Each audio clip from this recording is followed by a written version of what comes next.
Sabire Baddeşanlar. Salam doğma astara, lap belə getsəm hara. Unutmaram mən səni, sənin kimi məskəni. Var səfalı təbiətin, o mehriban millətin. Gürur yeridir bizim üçün, gələr alqış sözün üçün. Havası təmiz dağların, mənzərə yaylaqların. Mənzərələr görsənir, insana bir ruh verir. Talış diyarsan sən, fəxr edirəm sənlə mən. Xeyli qoçaqların var, eyləyirik iftixar. Cahangiri yad edin, könlünü mən şad edin. Şah ağacı kəndindədir, dəyişməz yerindədir.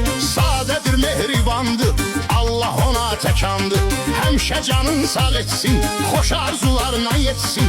Qardaşı var dəyanət, vardı onda cəsarət. Hünərlidir, qoçaqdır, hər bir işdə qabaqdır.